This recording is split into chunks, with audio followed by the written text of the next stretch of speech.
Okay, cool.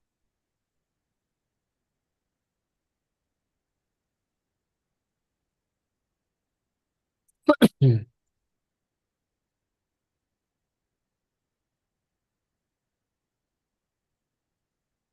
And let me get this back into. Sorry.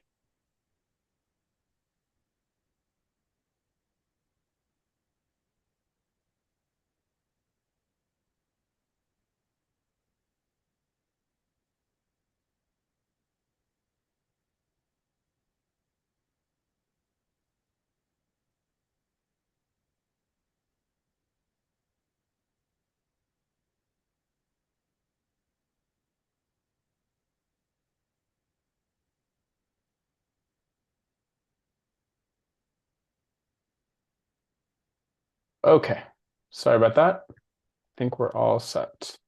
If you guys can help me admit people after this, I'd appreciate it.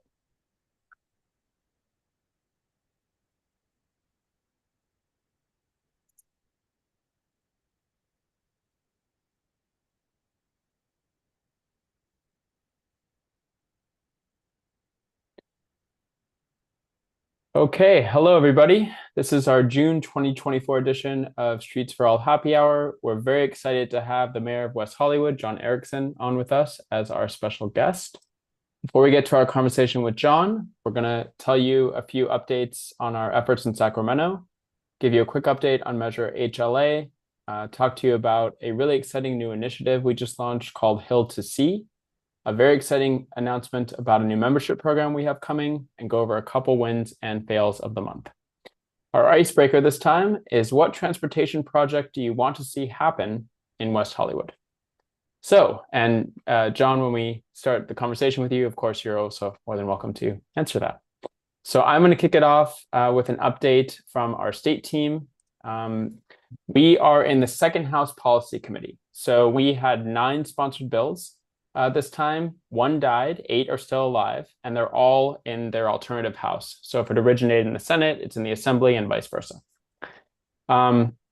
Quick recap of our bills. AB 3177 would end mandated road widening for new housing.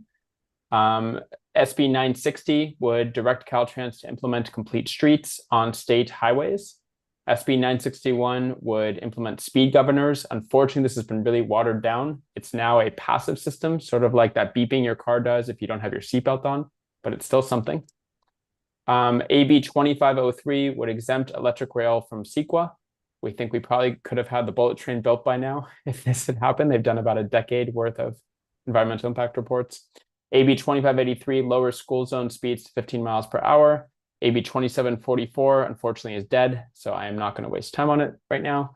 SB 1100 ends the requirement to have a driver's license for housing or employment unless the employment requires driving. SB 1216 would ban the use of sharrows on any street over 25 miles per hour. And SB 1271 has common sense manufacturing standards for e-bikes. Here is a quick video update from our state team. Hey everyone, it's Mark and Kirsten from Streets for All State Policy Team. We're up here in Sacramento for all of our bills and our policy committee hearings. We have our 9 sponsored bills, 8 that are still moving. They've all switched houses, Assembly to the Senate, Senate to the Assembly. Kirsten, what happened with AB 3177? AB 317, our bill to end spot widening, passed the Senate Local Government Committee. We had some last minute votes that went our way. Shout out to Assembly Member Wendy Carrillo for really championing that bill with us. Next week, we have our speed assist bill, we have our school zone bill, we have our upcoming complete streets bill, we have our e-bike bill. We got a bunch going on. Check us out on, streetsforall.com /state-2024 to check out our bills or ask some questions right here in the happy hour. Have a good happy hour. I miss you guys. Bye, everyone. So our state team is chugging along, doing a lot of great work. Next up, a quick update on Measure HLA. Unfortunately, the update is that there's no big update. This is the same as last month. There is still no organized plan from the city of Los Angeles to implement Measure HLA, and they have paused repaving on any street that has mobility plan treatment. except for Hollywood Boulevard. That is still happening, thankfully. The biggest bottleneck is the Public Works Committee, which is chaired by Councilmember John Lee, has not scheduled it. The Transportation Committee passed it 3 months ago. It's stuck at Public Works. We are hearing that should get through Public Works this month, and it should go to council before the council recess. If that happens, we are hearing that the first Transportation Committee meeting in August, I want to say it's August 7th, a draft ordinance for implementation of HLA would come back to the Transportation Committee. So we would be very happy to see all this get wrapped up by Labor Day and have the city just start implementing HLA. We are tracking violations. This is Coronado Street near Silver Lake that was recently repaved as part of an LADWP project without the mobility plan's bike lane. This isn't that cut and dry. This project has been in the works for about a decade, but we do want to know any and all violations. We're keeping a list just in case we need to use it. If you see a repaving happening on a mobility plan corridor, please email us a photo and details at tips@streetsforall.org. If you're not sure what's on the mobility plan, it's bit.ly/mobility plan map to see that. Now over to Josh to talk about Hill to Sea. Thanks, Michael. I was thinking about the icebreaker this week, and I realized I haven't been to West Hollywood in a little bit, and that's because it can be really hard to get there when you're not driving. We're planning a train, which will come in the far future, but in the short term, I'd love some improved bus infrastructure, maybe a BRT line down Santa Monica or something to improve connectivity. But this is Hill to Sea. This is a brand new initiative. It's very exciting. We just launched it last week. It's a 28-mile BRT and complete street along the Lakewood and Rosemead corridors from Pasadena all the way down to Long Beach. And the idea is really to improve connectivity along the eastern edge of LA County. Metro is building all of these great, and planning all these great east-west transit lines. But the problem is there's no way to really connect the individual cities to each other besides the cities to downtown LA. So this would add connections to a bunch of major job centers, schools, and green space. And it combines active projects that Metro is studying, multiple cities along the corridor are studying, and also the city of Pico Rivera are studying. We've got some really pretty renderings that are included with the project that you can see. So this is Rosemead and Huntington Drive. And you can see with the BRT lanes, if you go forward, yeah, and a nice station, and then some protected bike lanes on the left side. This is Whittier Narrows Recreation Area, which is really hard to get to when you're not in a car. So this would add really nice bus stops and, again, protected bike lanes. This is the Lakewood stop along the Sea Line, which is very hostile to pedestrians, really hard to use, make it a lot more comfortable for everyone. And finally, this is Long Beach Airport. And again, we'd add a really nice station, add protected bike lanes, amenities, make it easier to walk, take transit. And that's it. That's the project. If you want to learn more, you can go to hilltosea.org or .com. And there's a sign-up form there where we can let you know about any updates to this project or community meetings or calls to action, and you can help support it. Next is going to be Meredith to talk about our new membership program. Thanks, Josh. Hi, everyone. My name is Meredith Starkman. I serve as the Director of Strategic Planning at Streets for All. I'm super excited to be here today to officially, you're the first supporters and community members to ever hear this, that we are launching our membership program, our membership club.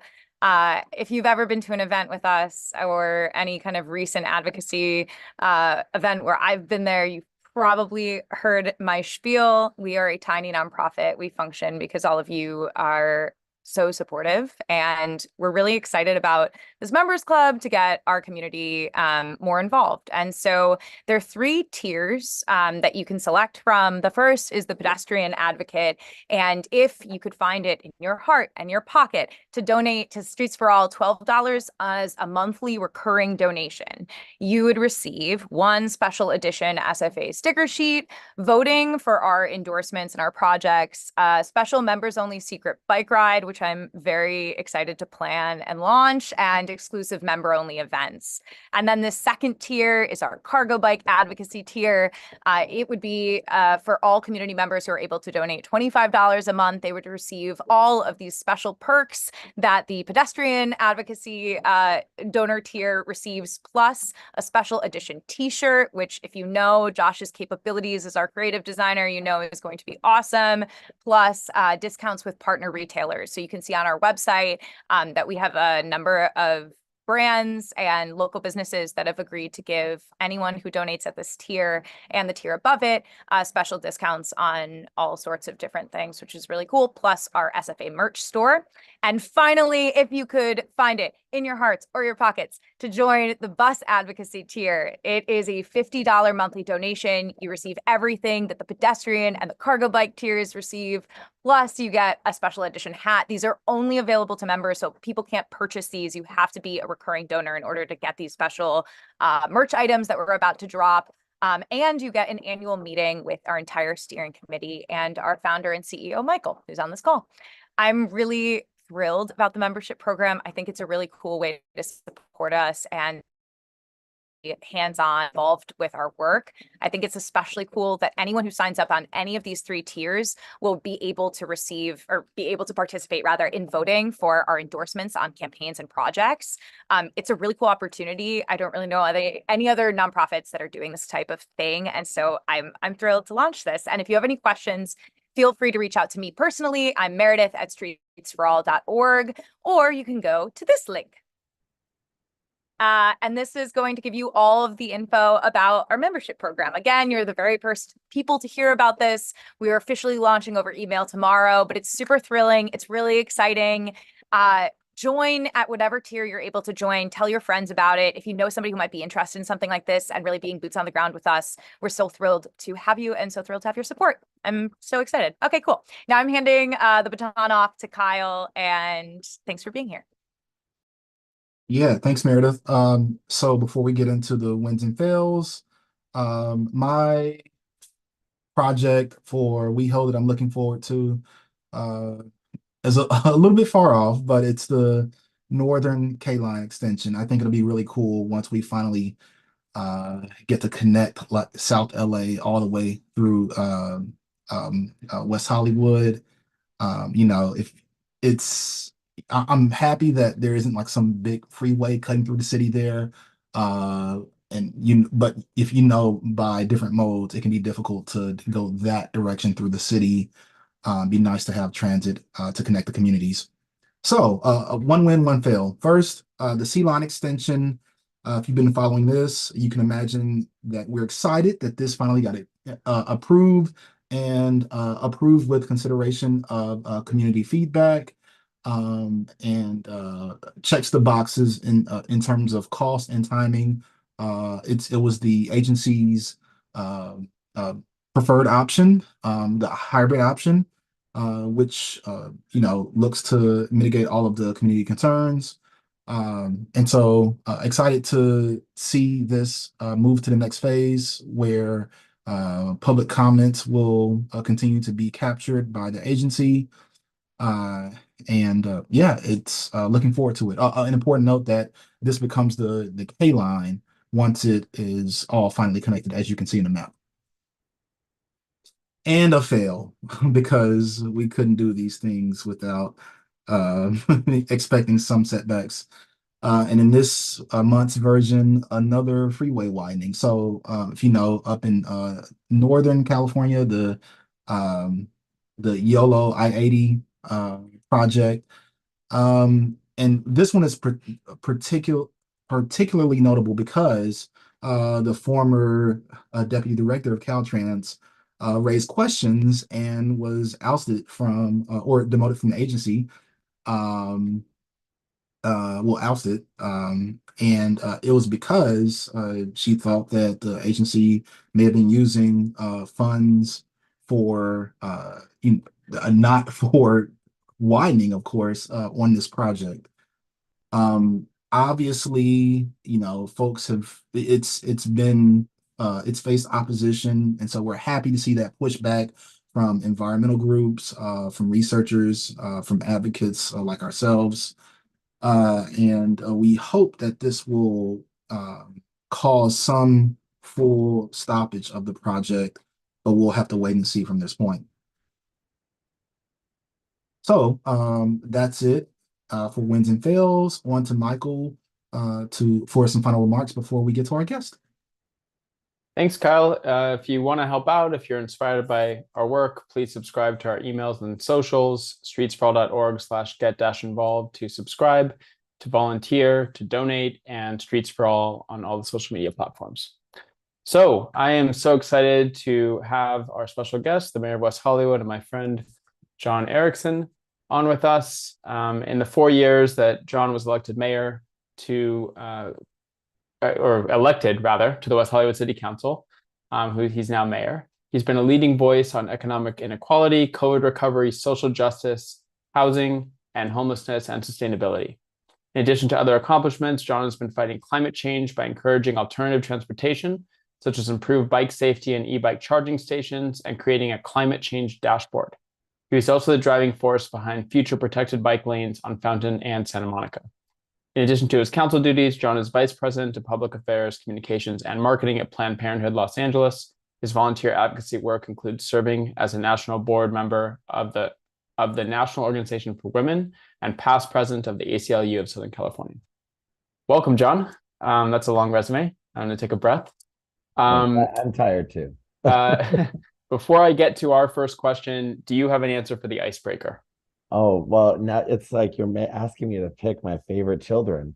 I have to say Fountain. I live right on Fountain Avenue. We've been working really hard to make Fountain a safer street for so long, after so many failed attempts by former leadership. And Fountain is used as a freeway for so many people in our community. And just 2 days ago, before we jumped on here, there was another accident, a preventable crash. And so I'm really looking forward to that and doing it right and making sure that we can get this done together as a city. Great, thank you. So our first question is about your personal path. You've always been a champion of the things that Streets for All advocates for in West Hollywood, and we're always curious about people's personal journeys to get there. Why do you care about things like building a walkable, bikeable, transit-friendly West Hollywood? Were you always thinking like this, or was there a moment in your life that got you thinking more like an urbanist? And lastly, what is your normal mode of transportation around the city? Well, I don't really like driving very much. I think it's wasteful, and it's a leading cause of climate change. And I get so annoyed coming from the state of Wisconsin, where you can go in 20 minutes, you can go very far, and then here in 20 minutes, you can maybe go a block. So just from a time saving strategy point, it's just extremely annoying when there are so many better ways to get around. When we look at the city of West Hollywood, we're routinely ranked as a very walkable city. And that's because when you come into your neighborhood, if you have to drive or however you get here, you normally might not use your car to get around throughout the rest of the weekend. I really do not like to use my car when I get here and get back because our city is so beautiful when we get to walk around and see people and talk to people.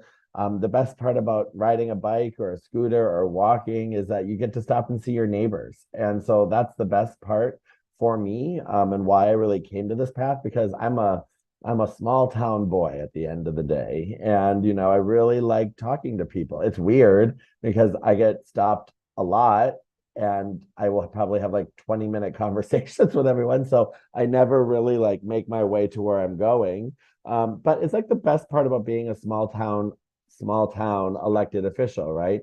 My primary mode of getting around is I do drive. My office is downtown by USC, but when I get the ability to, and I have been really trying to document this more, is I will walk up to the red line, take the red line to the Expo line, and the Expo line lets me right out by USC where my office is for Planned Parenthood. And then I get back on, and it's 30 minutes. I can read a book. I can send some angry emails, hate tweet some people I don't like. I do things like that are a much better use of my time.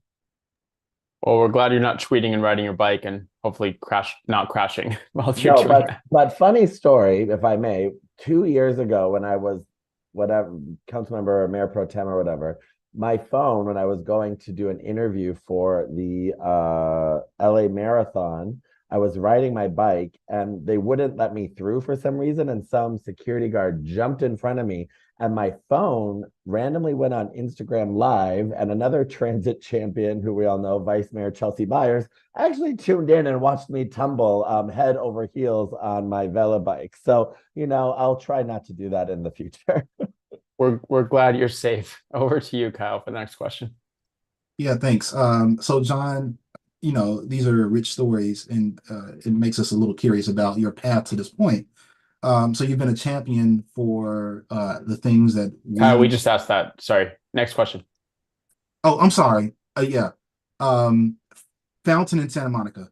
In late 22, the council passed a motion directing staff to implement the bike lanes and wider sidewalks on Fountain. They later followed with a similar treatment to Santa Monica, but since then, not much has been done.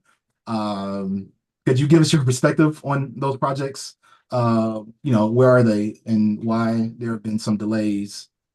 What do you think when do you think they will go into the ground? Well, hopefully the pilot program for Fountain starts here shortly. I can't remember when we got a last update about it. We have a capital update on our next agenda. So in 2 weeks or in a week. I think the one thing that I deal with a lot here in West Hollywood is that many of you have said that, we are such a car-centric city, even though we like to promote walkability. So when you have very loud voices screaming about taking away a parking space or a bike, or to do a bike lane or something like that, there's a lot of rigmarole that occurs. The Fountain project took priority over Santa Monica, but it worked into the Santa Monica connectivity for the bike lane. So essentially what happened is anything east of Sweetser, to La Brea, we're studying the block by block analysis because Fair and Pers that did our survey of Santa Monica Boulevard didn't really do the block by block analysis on where we can actually effectively add a bike lane on Santa Monica Boulevard without really, impacting certain flows of traffic. It's a long, very technical study, but it's all available if you want. But what we wanted to do is then how do you have Fountain, which needs to happen because it's just a huge liability to the city no matter what, right? Something has to happen.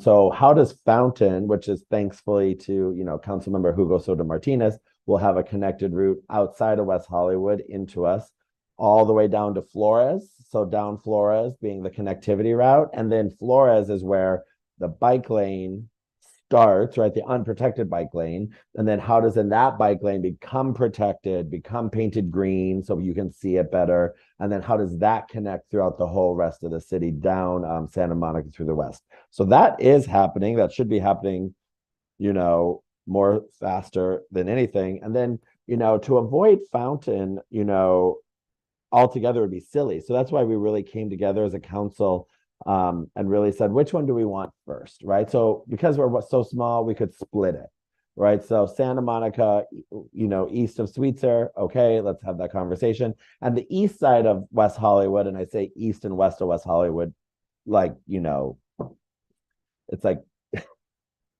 10 square blocks, so it's not that big, right? I live on the east side of West Hollywood, right? The east side has always been underfunded, underdeveloped.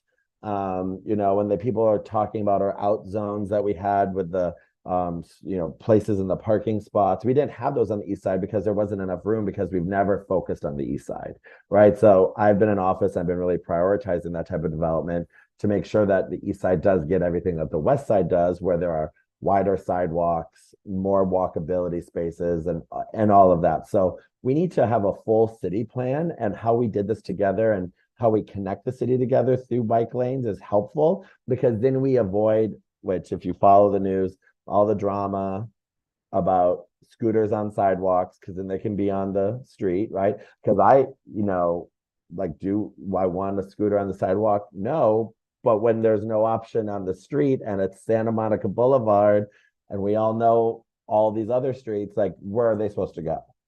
And so we need to work together as a city. And I'm glad that the Fountain Streetscape Total Streetscape Plan was actually a unanimous decision. And getting two of my colleagues to vote for that was a really hard task, but we all worked on it together. And I'm really proud of where I think we're going to go as a community to get Fountain connected to Santa Monica. And then Beverly, as we know, is going back to the drawing board to add bike lanes. Thanks a lot to Streets for All. And Melrose, which has already been in the works for too long, is a little bit out of the works. But we have a policy now at the city where moving forward, any type of big infrastructure development like this, if they add bike lanes and talk about bike lanes, which they will, they have to be protected. So Awesome. Thank you. Love that new Awesome. policy. yeah. Next question is about the K-Line Northern Extension. Yes. So the city has launched an effort called Finish the Line, which aims to entice Metro to accelerate the Northern Extension of the K-Line into West Hollywood and ultimately, hopefully, to the Hollywood Bowl. Metro just released updated construction estimates, which basically the costs have somehow doubled. Wanted to ask you where the city is at in getting the funding together to accelerate the project, and what do you see as next steps in the efforts? Will we be able to take a train from West Hollywood to LAX in our lifetimes? Well, yes, our natural lifetimes, maybe not. No, I'm joking. So 2 weeks ago, before we kicked off WeHo Pride, happy Pride Month. It is June after all, so fitting that we're here. I actually flew up that morning to Sacramento to testify in the Senate Governance Committee meeting for Assembly Bill 761, which is, I think that's the right bill number, but it's being authored by Assemblymember Laura Friedman, our next Congress member, if God is good. And that is a very technical bill that only really will benefit the city, essentially, but it's an enhanced infrastructure financing district. So essentially, the fanciness for this is that if we were able to get a TIFIA loan from the federal government, where it's normally 45 years, we can make it 75 years, and just matching up the standards for these loans.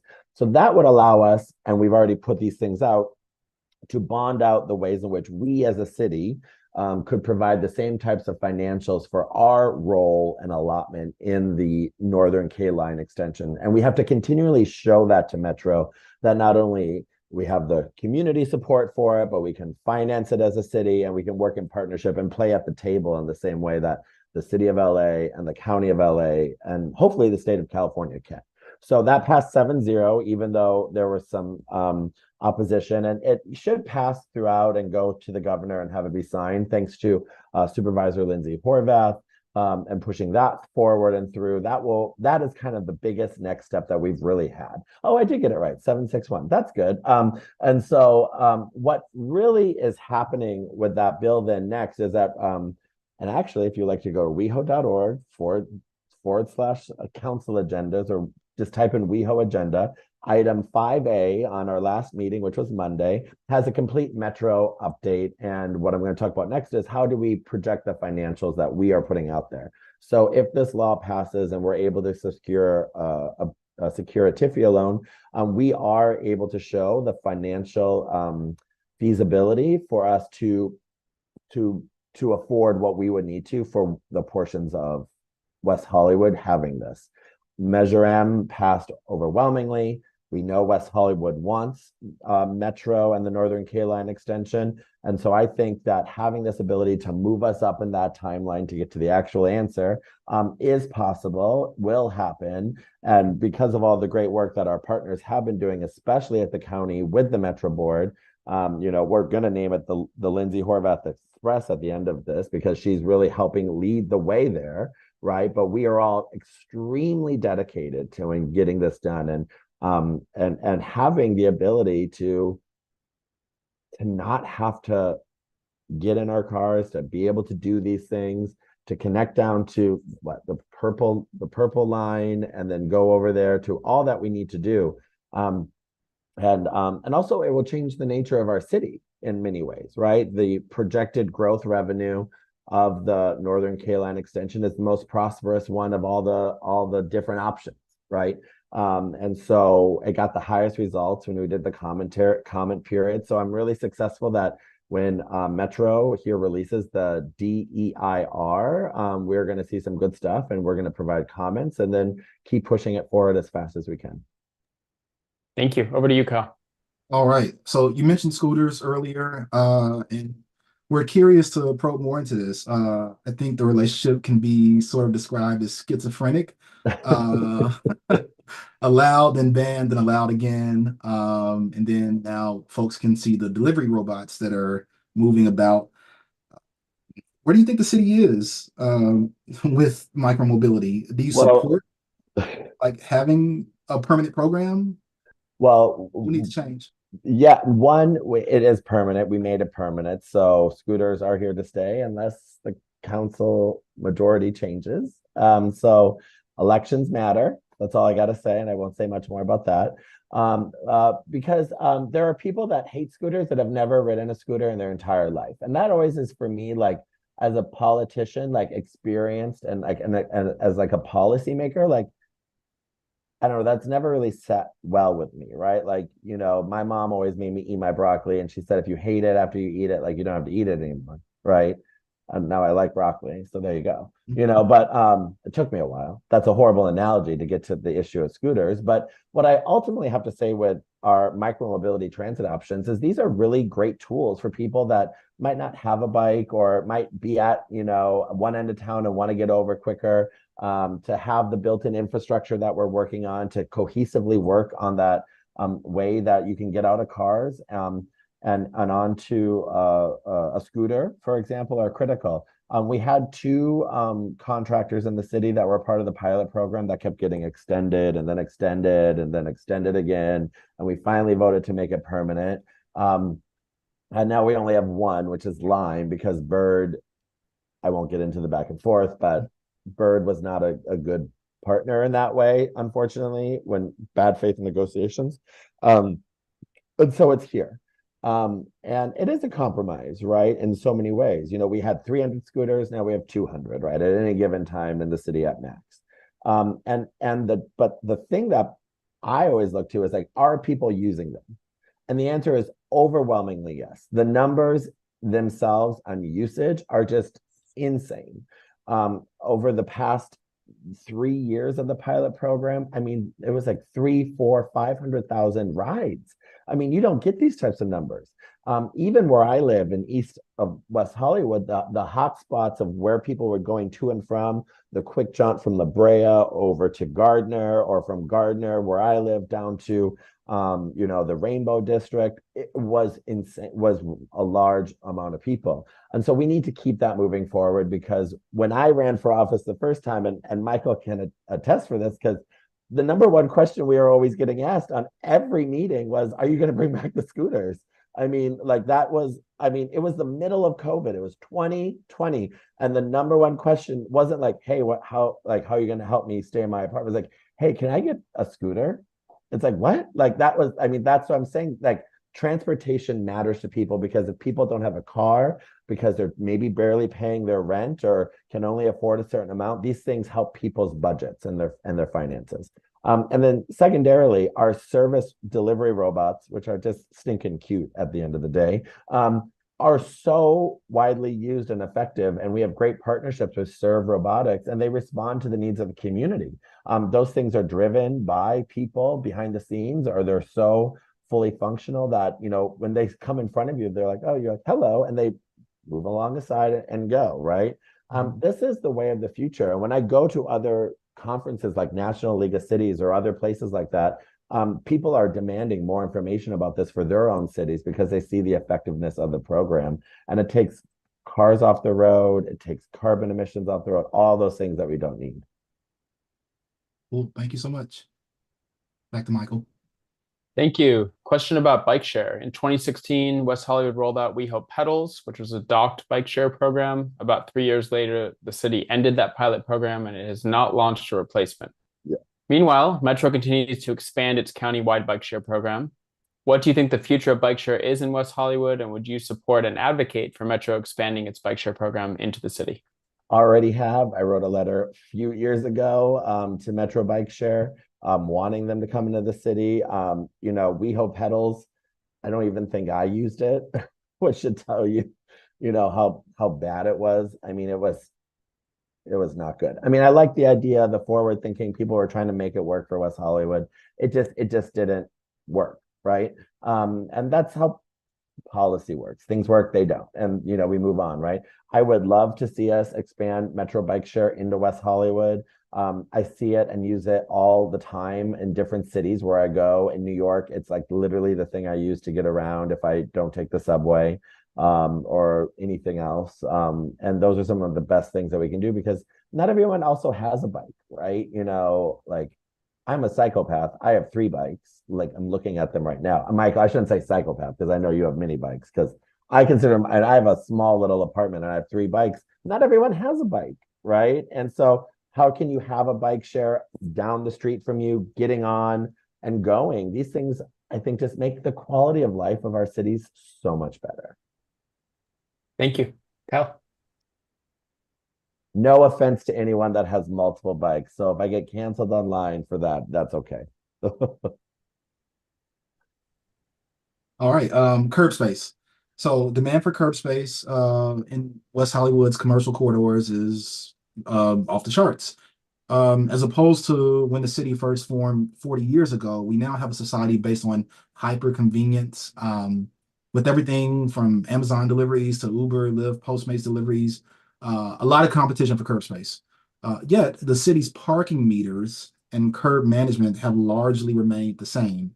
And as a result, crosswalks and bike lanes are frequently illegally blocked by delivery vehicles, specifically New York City, for example, which is the Smart Curbs program, which prices access to the curb by the minute and lets delivery drivers reserve space in advance even. The goal is to cut down on illegal parking for people dropping off and picking up things and people. Is this something that you can envision for the city, for West Hollywood? Perhaps even a small pilot, converting a couple parking spots per block along the most important commercial corridors and loading to loading zones, for example? Absolutely. I think that these things are the ways that we can better use technology. When Uber and Lyft were like in their early stages, you know, we did the Uber Lyft drop off areas, you know, in front of some of our largest commercial corridors. One of the most used Uber and Lyft drop offs still is the one outside the Abbey. I mean, I don't have the numbers offhand, but I know our public works department constantly tells us, like when they talk to people, it is. When I worked at LAX, the number one city, you know, really like because it was so congested, that was had direct rides to and from LAX was West Hollywood and Uber, right? So because of the nature of our transient-based city, and because how small we are and densely populated, I frequently am yelling at people when I'm on my bike and they're blocking the curb. So I share these complaints. I'd be more than interested to learn more about a small pilot program on how we can better enforce curb enforcement. You know, our streets are and our city is very dense. You know, West Hollywood is one of the densest cities in all of California. You know, we're 1.9 square miles, 34,000 plus people. And our city's weirdly shaped in many ways. Like you cross one side of Romaine, you're in LA, you cross another, you're in, you know, WeHo. And so I would love to find out better ways. And this is also where protected bike lanes and connectivity of our transit corridors help allow for people to keep going, so that way a car can't park in the middle of it.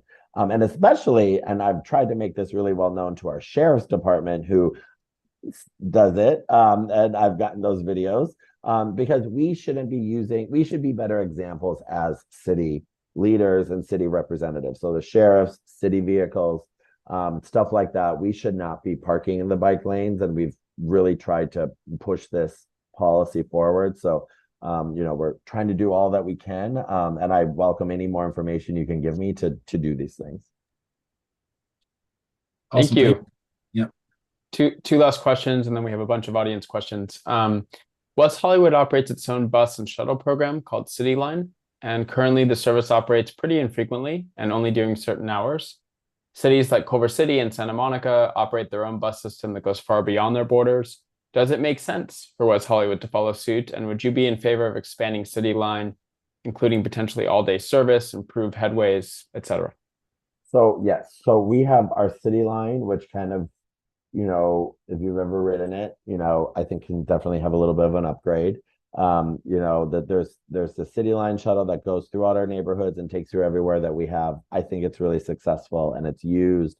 I would like to see it used more, right? So I'm happy to see how we can further expand that. We have the Metro that goes through West Hollywood, and then we also have the pickup, right? So get on, get off, insert corny joke here, right? For the Friday, Saturday, Sunday nights where it's a free trolley that goes from La Brea all the way to Doheny. What we are doing there is I think trying to build our own shuttles, connect buses in that way, while we're trying to work with larger partners, with the end goal always being, I think, the Northern K-Line extension. Like I think that, that is ultimately the end goal of all policies that we're trying to do. I mean, forever, God, if we still have it, I should probably know, right? We used to have a shuttle that on the weekdays would take you all the way up to the Red Line. I should probably know if it's still in existence. I can't remember off the top of my head. But you would pick it up at really obscure places like City Hall or, somewhere else like that, and how do you get there if you don't have a car, stuff like that. So, I would be happy to partner with other cities. We're a part of the West Side Cities COG. West Hollywood itself is surrounded on 3 sides by LA and then Beverly Hills to our west. And so, we have some obstacles when we are trying to do stuff and it is a game of politics at the same time, and how we can continue to push, I think, an aggressive transportation agenda, because transportation connects to housing, it connects to business, success. I mean, they all play a part of each other's well-being. You guys should do an express bus to LAX from West Hollywood. I will send you the staff report that I did many years ago. I don't know if it ever made it to the agenda. I wanted an express bus to LAX, and then I wanted one to Burbank because, fly out of Burbank if you can. And I used to work out of LAX, right? So there you go. And I can't remember the cost estimates. I'll try to find it for you, Michael. I think you'd find it interesting because we wanted to do something like that. For the same reasons that I'm sure you're thinking about, for why it would be so widely used. Over to Kyle for the last question. All right, thank you so much. This one is about Willoughby Vista Gardner, where the red car used to run a long time ago. But it resulted in like extra wide residential streets. Previously, the city used the streets for diagonal parking, and currently has a project to implement traffic calming there, and bike lanes as well, on Vista and Gardner. Is there an update to this project? When do you expect it to go on the ground? Yeah, so everyone's favorite topic that is now becoming the political punching bag of the season in West Hollywood, which is so lovely. I'm really trying to find out what the answer is, right? I think, the answer is when I sit down and talk to people one-on-one when they're, not engaged in the city, because I usually think non-engagement means people are normally fairly happy. And in West Hollywood, I go, what's going on? What are your issues? What are your problems? And I'm like, can I get a trash can here? Can I get another dog waste receptacle? Like, okay, anything else? No, great. With Gardner and Willoughby, it got taken over by people that, I think had a very specific political agenda, and I won't go into much more about that, but I think it made it really unfortunate because they really scared people. A former council member drove people to a community meeting decrying that we were going to remove all the lanes on Fountain, and then took people to this meeting on Willoughby and Gardner when they weren't even talking about Fountain, and people were like pissed about that. And you're like, well, wait, you're not talking about Fountain? No, we're talking about this, right? And cities have to operate within spectrums, right? So when we put out a study for the Willoughby Gardner Streetscape Plan, which is a part of our transportation and mobility plan, which has been in the works since 2013, 2014, 2015, right? This was always going to happen, and we voted for it. Because it made the streets better and safer. Now, when it said we were going to potentially lose 30 some spaces for parking, right? That was the max. Was that the actual parking that was going to be lost? No, right? But we're a small city that can get it right. And so what we've been asked to do and what we did do is we had another community meeting that unfortunately I think was, hijacked in whatever way it was. But I think that's also a lack and a more, what we need as credibility as leaders is that the city really did fail in effectively communicating what was happening in a way. And that's where we need our city staff better planned and the ability to do transportation and urban planning, right? Number one. And number two, how do we actually engage citizens? And if you go back and watch the meetings, I suggested a lot of things. Why don't we have the West Hollywood Bike Coalition? Shout out to everyone that's on there. Set up, a table and go door to door in Gardner, right? And talk to their neighbors and their residents and say, are you aware of this? And my colleague that then decried that we didn't do enough outreach shot that down, right? Called them a special interest group or something like that, which is just shameful because they're volunteers and our neighbors, but whatever. And so I think what's happening right now is that we're luckily able to work with our designer to not lose as many spaces as they're projected, right? The design is still the same. So everything we approved is that way is moving forward and how we can figure things differently. We're having one more community meeting that's more tailored for this conversation because I want to know what residents on Gardner feel like. I want to know what they experience because when I go talk to my neighbors on Fountain and they actually live on Fountain, they're like, oh, it's horrible. Please change it. Dear God, we love you. Do it. Right. And I don't want someone, and I'm not saying these streets aren't all of ours, but then Michael, who lives right across the border, should be able to come in and start, saying the same exact stuff. When someone lives on the other side of town and doesn't live or deal with Gardner, like trying to dictate policy, like we do get some ownership over our backyards, which are streets, unfortunately. And so I really want an intense, focused approach to how we reach out to people on Gardner. I'm trying to do it myself. But one thing that I am doing, and it's coming down the pikeway, is I'm going to be putting forth an item to give Gardner residents from Fountain to Santa Monica or however the district would go, their own parking district. So the biggest issue they said is that they would lose parking spaces, right? Okay, I understand. So because other people park in their streets and because there's no parking regulations there, right? So how do then, okay, then fine, have your own parking district. Would you give up 10 spaces then for the bike lanes and everything if that's what it really was and how it comes down to the end? I think that's a fair compromise. I think that is a compromise. And so that's what I plan on doing after the next community outreach meeting is putting that forward as a city. And then actually going out there and making sure the residents of Gardner want that because it is a citizen position that needs to be taken. And I want to hear from them. I don't want to just put it out there and not listen. But what we need to do is really work with the folks on these streets and hear from them, find a compromise. And then at the end of the day, what I have heard is that even if we do all this great stuff to make it better, make the intersections better, give them a parking district, as someone said to me, they're like, I just really hate bikes. And I'm like, okay, so that's not a solution to a problem. So we have to actually then take that and move that aside and make the right decision. So that's kind of where it's at. And hopefully we can move forward here at the Zoom. But it will be a campaign issue. You're going to hear all about the horrible city council on Willoughby and Gardner and for the next 4 months starting in August. And my face will be probably propped on some cartoon in some way, shape, or form. I'm really looking forward to seeing what they do. All right, we have a bunch of audience questions. If I don't know, a minute and a half, we could limit answers to that. We could probably get through most of them. The first question is, would you support the mayor being elected instead of being appointed, but keeping city council, city manager form of government like Long Beach, Anaheim? And would you support city council districts in West Hollywood?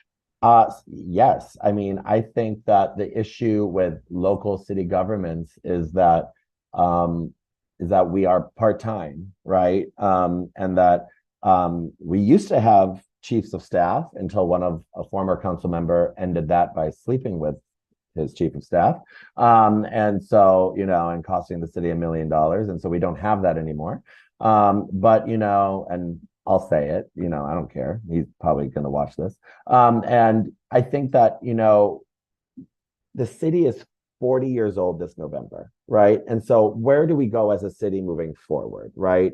And I think that these positions themselves need and our residents and businesses deserve full-time council members in many ways. And there's so much going on. And many of you on this call who know me, like it is a full-time job. I'm working 40, 50 hours a week on this job because I really love the city and the residents. And, like when someone calls me, they're calling me because they might be about to be evicted and I got to jump in and help, right?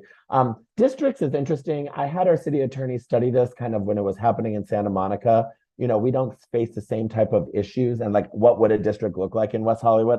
I don't know because it's so small. But, I think that how we can make our city council full-time in a better way, I think would serve the interests of our amazing residents better. Thank you. Next question. Would you be interested in joining the Metro or Metro Link board if a vacancy were to occur? Yes, sign me up. I'll be there tomorrow. Okay, quick answer. Thank you. What are some of the transit causes you want to champion during your next term? Oh, well, I want these projects to move forward, right? These are city future projects, right? This is how you change not only the nature of your city for the better, in my opinion, but the nature of Los Angeles County, right? Everyone knows that old adage, best way to get into Hollywood is to take Fountain. Well, Betty, I don't agree with you because it's my Nat backyard. And so, I think that these are some of the transit projects that I care deeply about, because when I'm meeting my neighbors because someone's being pulled out of the backseat of a car because of another accident or crash, that's not how I want to meet my neighbors, right? And I think we can all agree on that. So those are some of the projects that I want to come see forward. I want to see our climate action project really make some serious headway. The reason why I did the dashboard was to show that even in West Hollywood, which is progressive, still acting slow. And, as transit, housing, all of these things are connected. I want to build more affordable housing.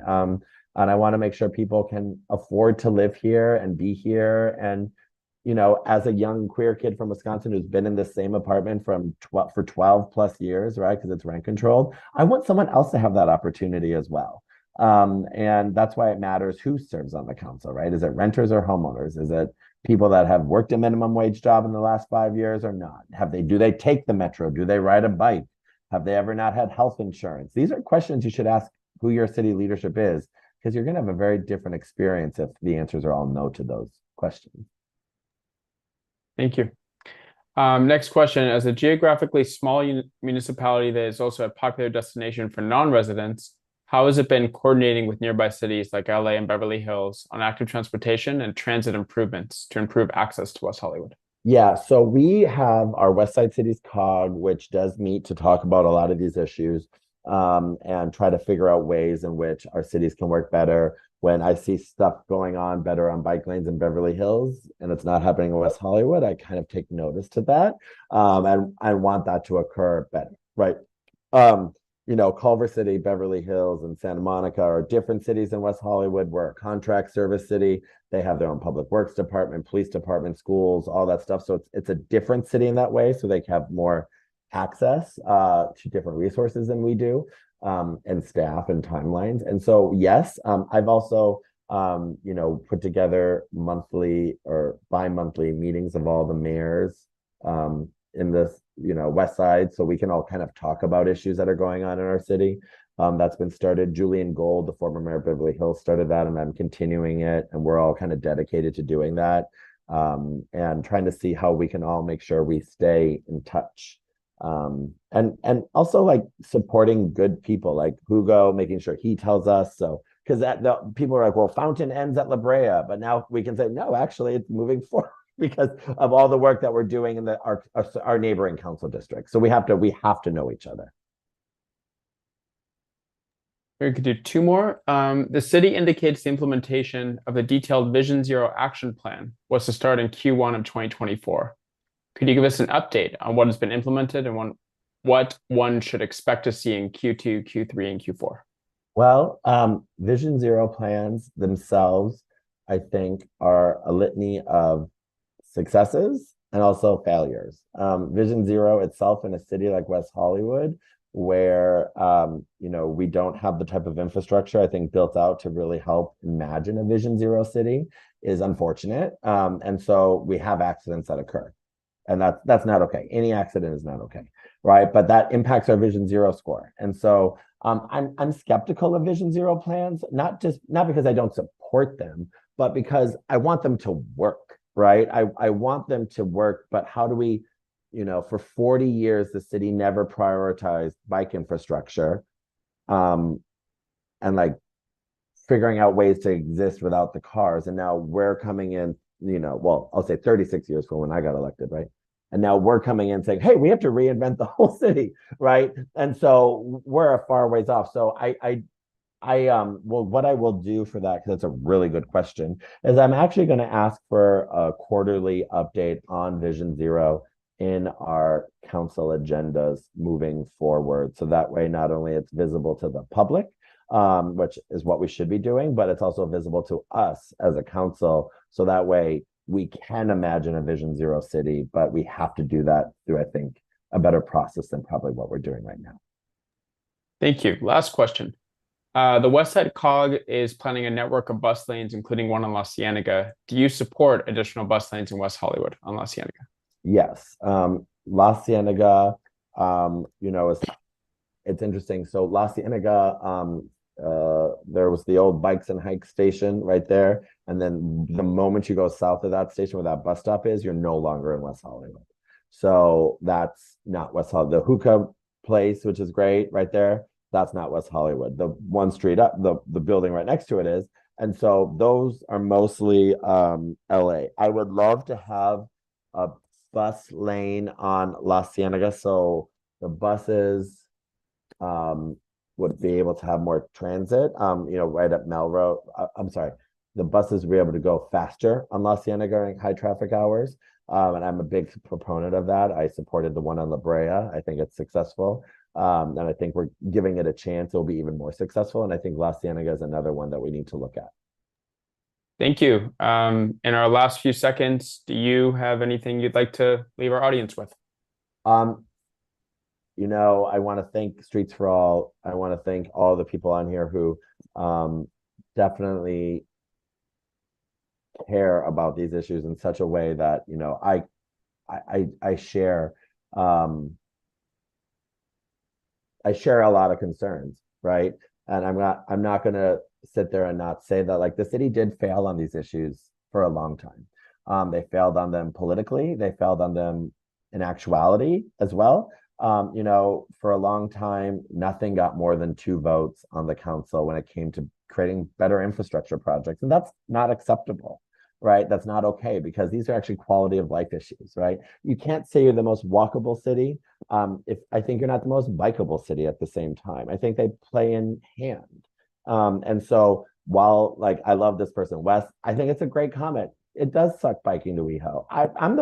The mayor's the first person to admit that to you, Wes, 100%. But I am dedicated, and Michael knows this, and many of you know me, that, like, we're gonna get this done. Like, come hell or high water, like, these projects matter because our lives are directly better as a result. And so I know, please, hopefully one day it won't be as bad biking to WeHo, because I don't want to be the mayor of a city like that.